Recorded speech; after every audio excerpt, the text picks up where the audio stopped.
Welcome to the XY Advisor Podcast, a global community of financial advisors sharing and learning with one another to drive the positive evolution of financial advice. To get involved, go to xyadvisor.com or simply download the XY Advisor app.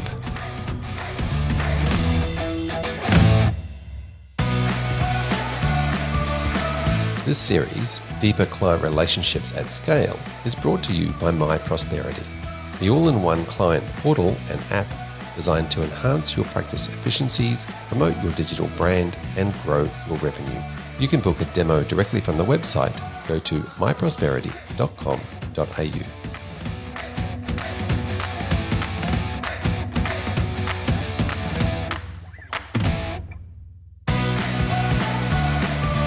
Welcome back to the XY Advisor Podcast. I'm Fraser Jack, and we are exploring all things around having deeper client relationships at scale. This is a series brought to you by My Prosperity, and today I am chatting with Conrad Francis. G'day, Conrad. Hi, Fraser. Glad to be here, mate. Thank you for catching up. Now, you tell us about yourself. You run a business in WA called Inspired Money. Yeah, mate. Both Shane Mitchell and myself started Inspired Money back in 2011. Strange enough, from another failed financial planning business. It's unfortunately was with another business partner that didn't manage the business well enough, so we had to take ourselves out of that and started Inspired Money in 2011. And it was actually a really interesting time. Post GFC, the model was working for us. We had a growing business over there. It's just we were attached to a property development company, and obviously through the GFC over here, that wasn't really the best place to be attached to, and it didn't work for us.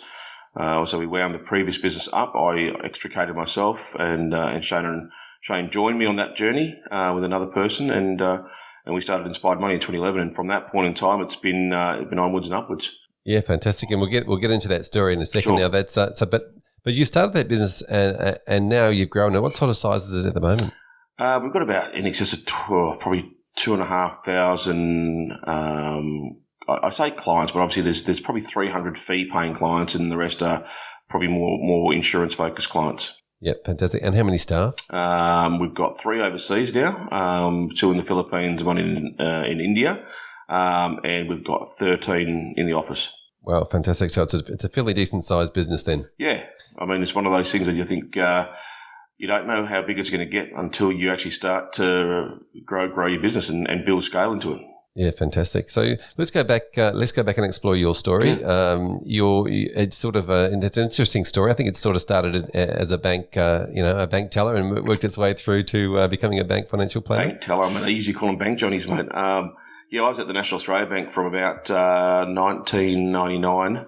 Sorry, I lie. 1992 till 2002. Did 10 years at National Australia Bank. Midway through, I met a guy who introduced me to the values of financial planning as the banks were rolling it out through those days, and he did some work with my parents. I loved what he did. I had an affinity with stock broking and stock selection.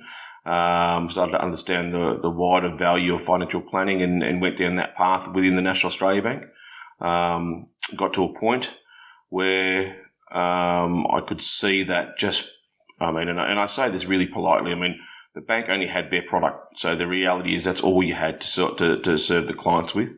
When you're attending industry events and those types of things, you start to understand there's a wider product selection that probably serves clients better. And that got me working or looking at working outside of the bank, and that's I think when it was 2002 was when I left the National Australia Bank. Yeah, fantastic. And so then you started a journey of running your own business, to being an entrepreneurial, and at the same time, but I have to mention this, at the same time you were doing a lot of coaching of basketball. Yeah, I'm still a basketball coach. I coach in what's now called the NBL 1 West over here with the Joondalup Wolves, and it's a very successful team. I've coached a few West Australian sides also at national tournaments, and seen players go on to college careers and professional basketball careers, which is really, really good. And I think there's a very big synergy in coaching basketball and running a business and coaching clients in the financial sense. And I think I've been really lucky to find the real nexus of where all that stuff meets and how one serves the other. So it doesn't really feel like anything's taking time from anything else from my perspective, and everything's feeding my wider purpose, which is to see people achieve their best outcomes in every area of life, finance, finance, business, or in basketball and sport. Yeah, that's exactly the link I was going to try and make there. So you're absolutely right.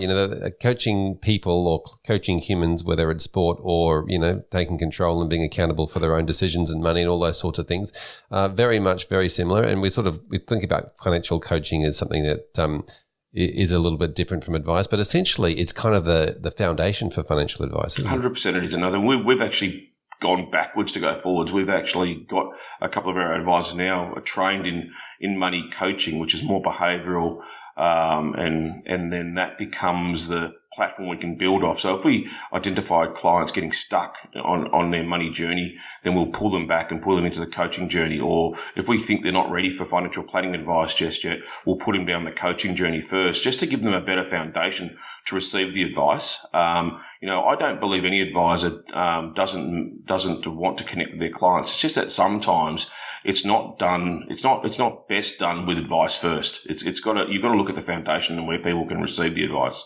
And so that's really been something that has been an eye-opener for us. It's still fairly new if you talk about money coaching or finance coaching in this country. But I've been doing it for years, just unknowingly. So we've just put a structure around that.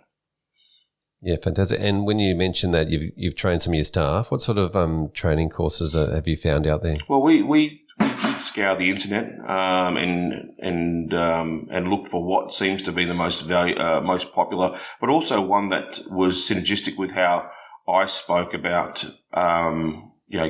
money and coaching and behaviours. And there's a course run out of the US by a lady. It's called, I can't remember what the actual, I think it's called the Money Coaching.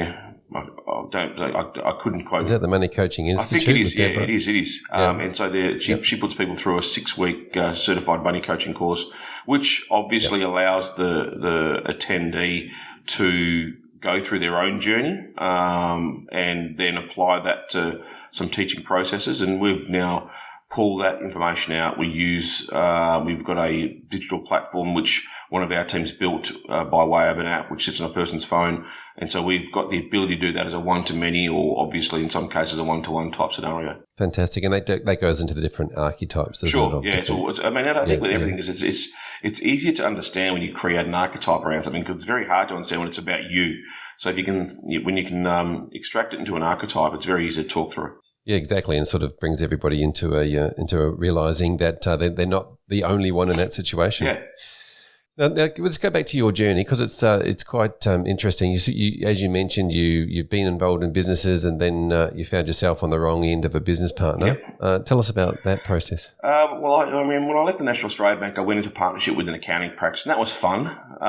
But then learnt that accountants think very differently to financial advisors, and that dissolved, and we moved on. And I took some time out of the industry from that. Well, I worked on my own for a bit. I felt like being on my own wasn't fantastic.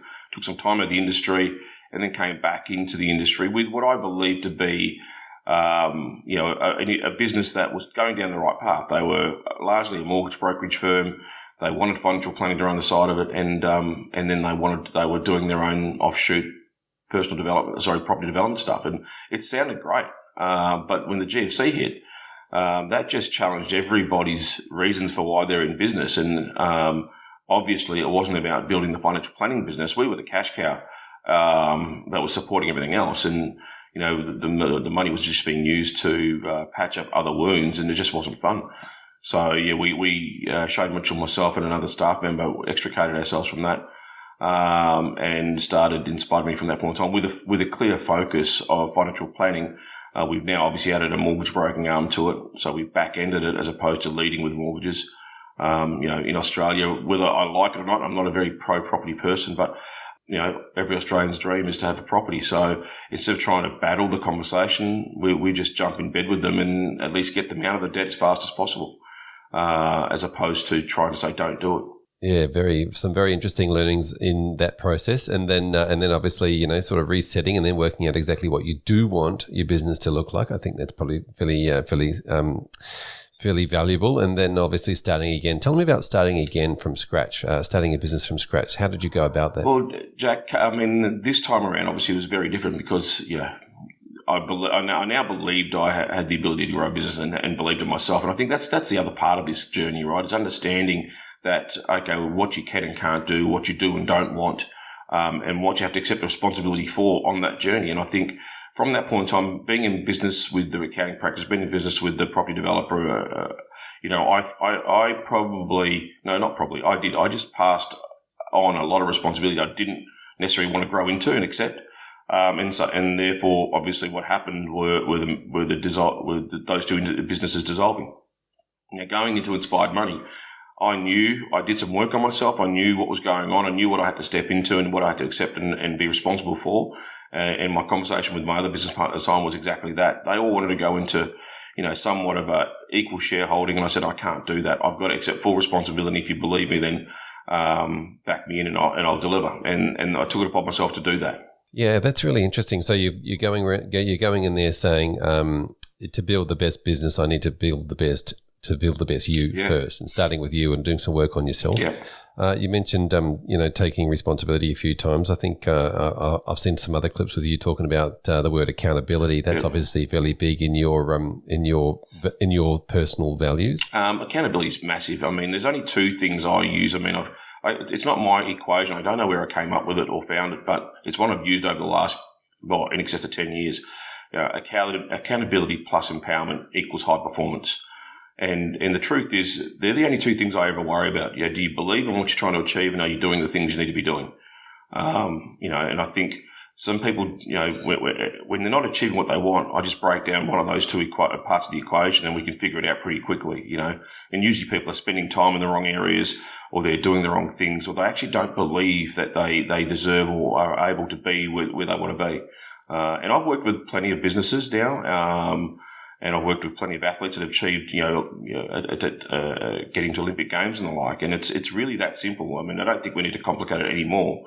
And so when a client comes to you, whether it be financial planning, business coaching, or basketball coaching, for me, it's a case of, okay, well, what are we trying to achieve? What's the ultimate goal? And do we believe? What does that look like? And visualize that type of stuff. And a lot of people, it's a very emotional process because, they're dealing with some really, really deep-seated internal demons. Yeah, fantastic. You're exactly right. I love that saying. I think, the key to that high performance, and especially when you're dealing with high performance athletes, is that accountability and empowerment. So, and it does resonate with the end client in the financial planning business, taking, responsibility and accountability for what they can earn and what they can spend and the things that they can control, and then, empowering them to live their best life. So I think it's a fantastic saying. Well done.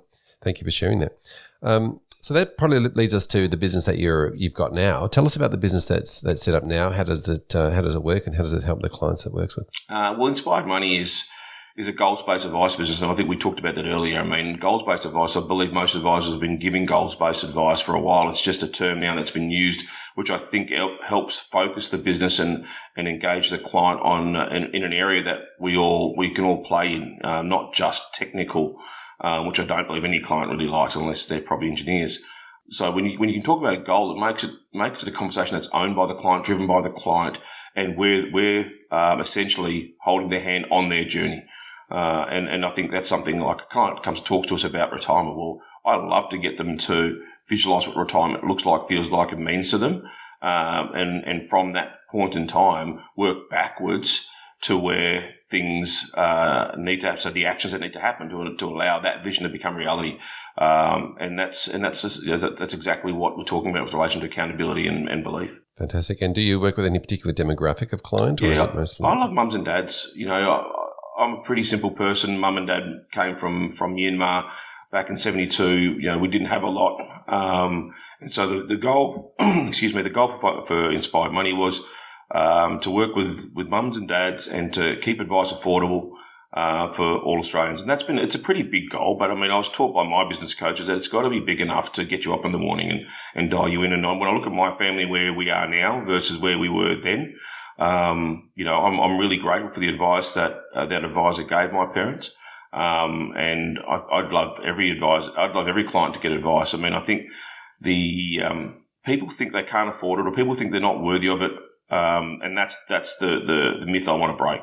Yeah, fantastic. And so all sorts of demographics. Are you mostly in WA, your clients, or are you able to sort of service clients around the country? Yeah, we are mostly in WA, but I do have a lot of clients all over the place. In Victoria, I've been going to Victoria for a long time, and a lot of my friends have relocated over there, so they've been, people that have brought me new clients. So WA, Victoria, some in Sydney, and a couple in Queensland now. I think it's just the way it works. I guess like bees. When good clients move around, they end up finding other clients. So that's how it's worked for us. Yeah, fantastic. And people do move around the country, and they stay clients. So has the business grown from organically as you're bringing clients on, or have you purchased books, or how have you grown the business over the time? So between 2011 and probably 2018, we've done a lot of a focused organic growth scenario, and that got to a point where we then wanted to look at acquisition. We built the framework. Our tech platform was at a point where we needed to feed it more, just to get to the efficiency part of the game. And so we entered into a acquisition conversation with a bigger business that wanted to acquire us for our efficiencies. That was a 12-month painful conversation, which didn't eventuate because another institution got in the way. But shortly post that, probably 2 weeks post that, we were already in a conversation with another another business that was looking to sell because he was looking to move to New Zealand and start the next phase of his life. And that was going to feed the merged entity, but since that didn't go ahead, we ended up doing that acquisition first. And that was I think that was around 2019 we did that. And from that point on, we've done 6 or 7 others now. So we've acquired businesses from advisors that have left the industry. Obviously, there's been a lot of advisors that have reconsidered their futures based on education and compliance and post Royal Commission. And we could look at the glass half empty or the glass half full. I'm just an opportunist. I just like to drink what's ever in the glass. So the opportunity was there. We took it on board, and we probably bit off more than what we could chew, but we figured it out. And we didn't need to add a lot of staff. We had staff there, and the tech machine helped us scale pretty quickly. Yeah, it sounds like there's a lot of learnings along the way when it comes to acquiring businesses. The first time you do it, of course, so you've never done it before, so you learn a heck of a lot. But by the time you get to the 6th or 7th, it becomes a little bit easier. Yeah, it does. And I think again, it's you never know until you're in the midst of it all. As much as you can plan, and this was a story shared with me by my cousin a long time ago. You will never be prepared for the future version of yourself. There's only so much you can ever do, and then you've just got to take the leap of faith, and you've got to trust, and you've got to again accept responsibility. If you're going to grow, then accept responsibility. If you want the outcome, you've got to do the work. Yeah, fantastic. And so is there anything you do differently when it comes to acquisitions or any hot tips you've got on what to look out for or don't do? I think you've got to work with your team a bit more closely. Everybody wants, but nobody knows. And I think that's the big thing because ultimately it's easy for me to go out and make a deal happen. I love making deals happen. I've done it with different businesses at different stages. I think the thrill and the chase is phenomenal. But the practical side of it is making sure and ensuring that your team is on the same page. And I'm not saying my team weren't. I think given the amount of opportunity, I think that was the biggest issue. There's no issue with desire with my guys. They want guys and girls. They really want to help clients. It's just that there was a massively inundated with a lot of opportunities, and it took us a little while to settle down and go through them all and dot our I's and cross our T's and deliver. Yeah, fantastic. So it's definitely a team sport then, acquiring a business. Yeah. You've got to make sure everybody's engaged, ready, and on the same page. And I think in hindsight, the pandemic for us was probably what we needed because it's effectively a lock-in to just drill down. And we were focused, clients were available, and it became a good thing for us. Yeah, fantastic. Now you mentioned a second ago the concept of feeding the tech machine, and we all get to this point where introducing technology and we're paying for it all, and we've got to, be at a certain size, I guess, to be able to get some efficiencies or some out of the money we're paying for the technology versus, the amount it's doing for us. Tell us about that and how you're using technology in your business. Well, it's exactly right. Technology is a cost, obviously, so therefore it has to have some sort of value. It's either saving you money or making you money, or both if you're really, really lucky. And we were blessed when I started Inspired Money with Shane and with the other business partner who's no longer with Craig. I was not in the advice realm. I wasn't giving advice. I mean, although I had the ability to give advice, I chose to just guide the business. And Shane and Craig went about giving advice to clients. I went about directing the ship and figuring, okay, fine, where are the icebergs? What do we need to mitigate? And it was clearly evident to me back in 2011 that we needed to invest more money in tech, not use. It's very easy to go and use the tools on the table because it's just a crutch that we can use. But we didn't. We didn't use the X plans. We didn't use the coins or midwinters at the stage. We went and built our own CRM. We went and delivered our own tech piece with a few other tech businesses around the place that are no longer around. So again, trying to grow a business and trying to innovate technology with the front of curve businesses was hard work. And I mean, I guess like if Shane and Craig had their chances, they probably would have poked me in the eyes and wrapped me up and told me not to go out and talk to anybody, because it just seemed like every week there's a new bit of tech that we're trying to plug into the machine. The end result needed to be twofold, though. I mean, I think this is the issue. I mean, if we lent on current technology, we'd be looking at efficiencies just for us. I wanted to look at technological efficiencies that delivered outcomes or great outcomes to the client first, and through delivering outcomes to the client, then give us the ability to benefit from it. So I think that was our focus. Well, I know that was my focus of what's going to give the client the best experience possible. And then from that, have the best business with the efficiencies and the time and turnaround times and all that type of stuff. So that was my modus operandi, and I went about looking at all different things. So CRMs that engage with clients and gave clients a user interface, and digital experiences and easier ways to animate and explain, and all of those different tools that you could use information, different ways to market to clients, and put things on their phone, because we realised people read their SMSs more than what they read their emails, and all of those types of little nuances. We think, okay, well, fine. Well, how can we do these types of things? And so you can get all this tech and all these pieces, but then the problem became, okay, well, fine. You got so many different tools. How do they talk to each other? So then it became about integration. So knowing the recipe you're trying to make, so getting the ingredients and then allowing it to sing together was the challenge. And so we've gone from building CRMs to reluctantly going down the path of going down the Salesforce path, which was something I was trying to keep away from, only because of the sheer cost of the business, of the experience. But there was, in my opinion, for what we were trying to achieve, there wasn't a better outcome for us. And we managed to negotiate the cost on it quite significantly anyway. So we went down the Salesforce path probably in 2017, after a few other failed attempts of building and working with other CRM businesses. And I say that because we wanted to go down the path of being a multi-diversified business. We wanted mortgage broking. We are now talking to an accounting practice. We want the ability to data aggregate.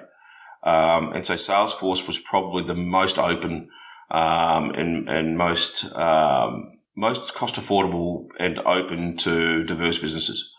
And so that's where we went, and that's where we built our system, or built our data aggregator from. Well, one heck of a journey, and I would assume the journey's not over. It's going to be one of those things that evolves over time. Mate, it's tiring. It's tiring, Fraser. It's the conversations, and I'm the type of guy that, whilst I love talking to people and technology allows us to do this type of stuff, I mean, I've had to find myself jumping on a plane to go and visit tech people, just to understand their story.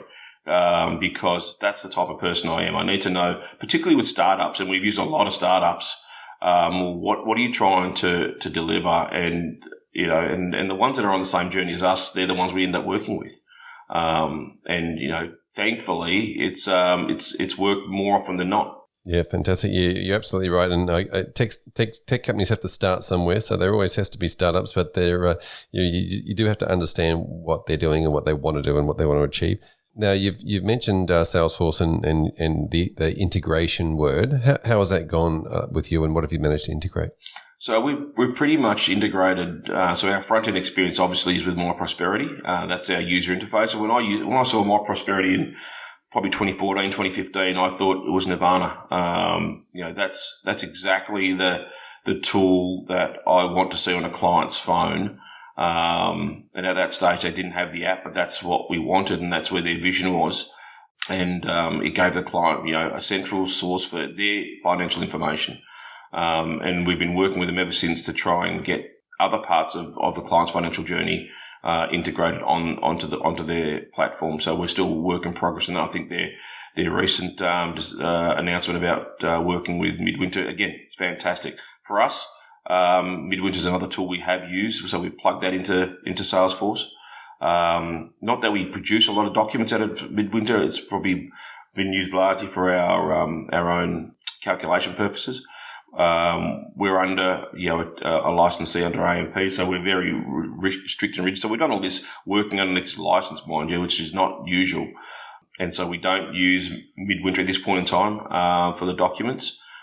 But in saying that, we've been able to use another startup company called Nod that have worked with us to produce charter-like documents, which is phenomenal. And the way they've grown and innovated over the years and iterated themselves, they're going through some exciting times at the moment. So we use Nod largely for the document side of things.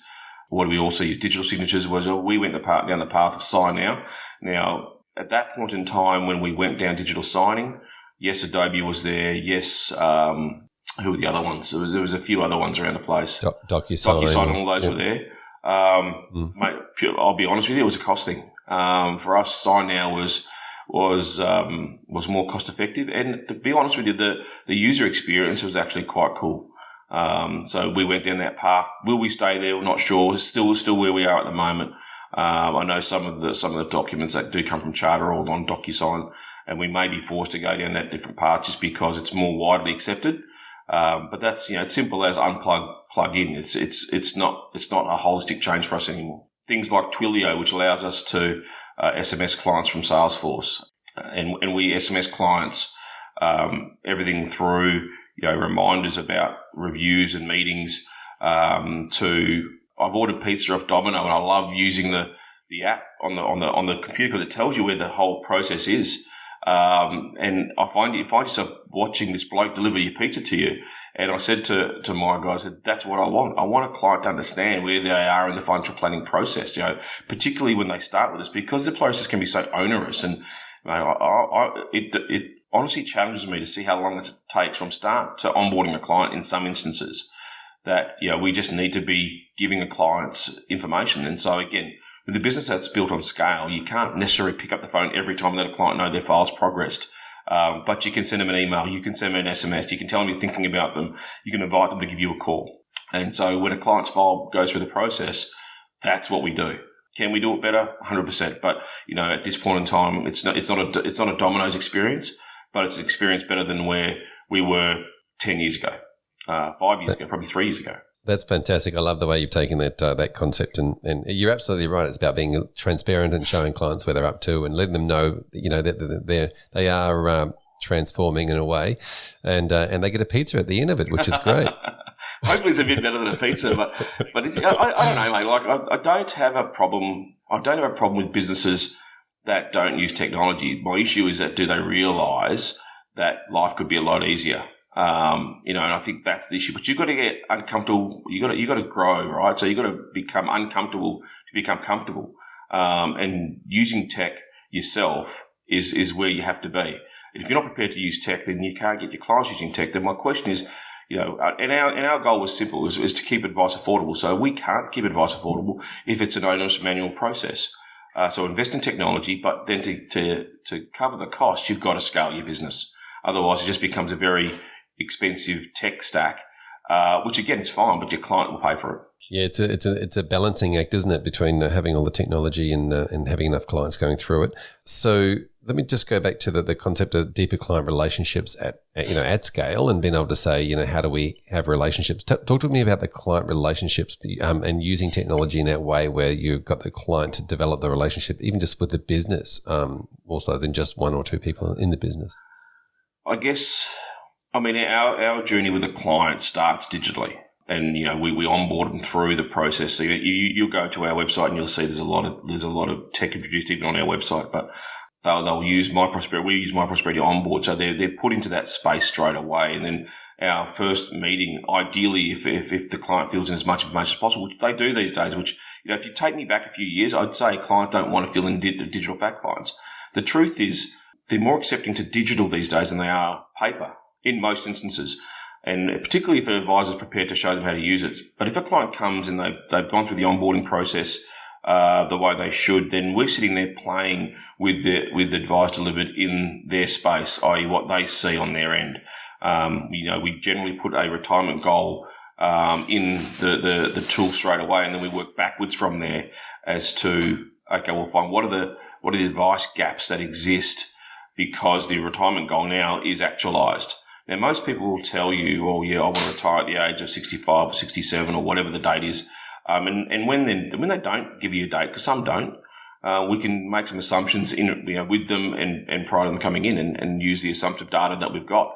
And then we show a client, okay, we'll find using the assumptions or using the information you've given us, we're on track or not on track. But if I can use a case example that I worked with a client the other day, it was an accountant friend of mine actually, and she's got 19 years to retirement, and it showed that at 67, if that's when she chose to retire, she'd be fine.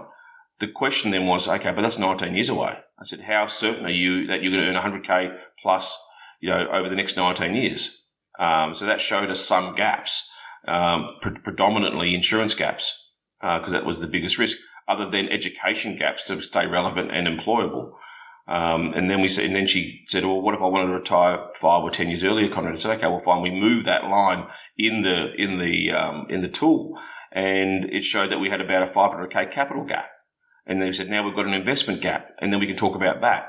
And that was just all using that tool that by being brave enough to put a stake in the sand, we then were able to open up the areas of advice and then ask them what they valued more and went through that position. Yeah, fantastic. Now, just with regards to the client embracing the technology that you're using, I guess I kind of have this feeling that they do what we teach them to do, right? Like if we teach them to do it on paper in the beginning, then they get used to paper, and then they turn around and go, oh, you've changed something. But from what you're saying at the beginning of the process, every new client that comes in gets the technology experience. Yep. Have you had any problems with that retraining of a client that's been around a long time that used to do stuff on paper and now? Sure. doesn't? I mean, it's not a problem. It's just a challenge, and I think that's the opportunity that we face with clients. And we've got different price points for clients, and clients that want to engage with a highly tactile nature on paper. I mean, unfortunately, the cost will go up, and we can explain that to them very, very well, and they'll make a known choice. Does that happen all the time? No. So that's okay for us. But it's just a challenge to be able to work with a client. We don't, to make the system work, we don't need a lot of their time. We don't need a lot of their interaction on the tool. We just need to get them on the tool and let them know that's what we'll be using. Because once it's digital, we can slice and dice the data whichever way we can, which then saves a lot of time. So we can pull information out of My Prosperity because we've integrated that with Salesforce. I think we're the only ones that have done that. And so we can use that information. It can go into our fact finds. It can go into our statements of advice. It can go into our communications. It then also allows us to, which is what we're spending a lot of time on at the moment, look at opportunities to market to clients from the data we're grabbing, which is, what I say to people now, what I call my business is the diagnostic financial planning business. We diagnose before we advise. Where are the cash flow problems? Where are the capital problems? Where are the behavioural issues that we can see based on the information we have? And then let's give the right advice to solve the right problem, as opposed to one Band-Aid fixes everything. Yeah, fair enough. And I'm imagining this is very handy when we're talking about bringing when you're talking about acquiring businesses and then bringing that data in and then being able to then slice and dice. Yeah, it's extremely valuable, and it's really valuable to then to re-engage with the client. So we'll find this is what your data's telling us. This is the advice you've received in the past, and it's taken you on the journey to now. But to get you from here to here, we're going to need to make a slight change now, or it's going to need a bigger change later, and we can show that to them pretty quickly. Yeah. Now I'm imagining with the client experience that happens as they come over to your business from the business that you've acquired. From the client experience point of view, they're certainly thinking that's a better for them, or that, something that's all new and exciting rather than just new and different. Yeah, I think. Well, I'd like to think it's new, exciting. I mean, it's very hard because you don't really want to make their previous experience null and void. So you want to try and build wherever you can, because everybody's doing the best they can, right? The previous advisor's doing the best that they could, and they're doing the best they could with the information they got from the client at that point in time. If we're getting better quality information, which is what we're getting, then we can get a better quality experience. And so, yes, it's almost like for like with the outcome, but it's not like for like with the input. And so we just create better foundations and better reasons as to why we do what we do. I think this is a really important point that we should probably hover on a little bit. The better quality information gives a better quality experience. And I think that fits very well with what the concept we're talking about, having deeper client relationships at scale. And that information, I guess, is just going to become better and better over time. Yeah, 100%. And like I said, you build a house on a foundation. If the information you give is the foundation of your advice, then better quality information allows you to build a multi-story house easier without having to re-engineer the foundation. So with these client books that we've acquired, we're having to go back and re-engineer the foundation so that we can put the second, third, fourth story on the building. And clients understand that analogy really, really easily. So yeah, that's the game we're playing. Fantastic. It's incredible. So, all right, that's very good. So that's what you're doing now. Tell us about what you're working on then in the future. How are you evolving this? Well, the next stage for us is using the data better for things like marketing purposes and client journeys. So we're working on that. Strangely enough, I would like to think a lot of this stuff's been invented, and I think in some space it has been. But yeah, we're working with My Prosperity and their client personas to articulate client journeys within our database. So archetype type conversations in parts. But yeah, I mean, it's a leading conversation more than anything else. If you identify with one of the personas, then we're going to put them on that journey, which then allows them to have different conversations, receive different information, because that's what's happening at the moment. Everything's highly personalised. It's not a one cap fits all, and I think that's what most businesses have done in the past because they haven't had the ability to differentiate. We do now, and we should. And again, same thing with basketball. I mean, we've got a team of 20 people in the squad. Coaching basketball teams this year is not a dictatorship anymore. It's not a yes sir, no sir, 3 bags full sir. It's what does little Johnny need? What does Harry need? What does Paul need? And how do we get that information to them? And is it through video? Is it through written? Is it through showing? How do they need to receive the information so that it lands for them in the most efficient manner possible? So being able to use the data to then identify the client, take them on their own client journey is what we're working on at the moment. Fantastic. I love that deeper understanding equals deeper relationships point. So, Conrad, thanks very much for catching up with us today. Really appreciate your time. If somebody wants to continue the conversation, what would be the best way for them to find you? Fraser, I mean, they can find me on social. I mean, LinkedIn, Conrad Francis, Facebook, Instagram. I'm everywhere. I mean, that's the other part is meet the clients where the clients are at. So I'm on social space. Or go to the Inspired Money website, www.inspiredmoney.com.au, and you can click on a link and book some time with me there as well. Fantastic. Really appreciate your time, Conrad. Thank you for sharing all these great wisdoms. No worries. Thanks, Fraser. Appreciate your time, buddy.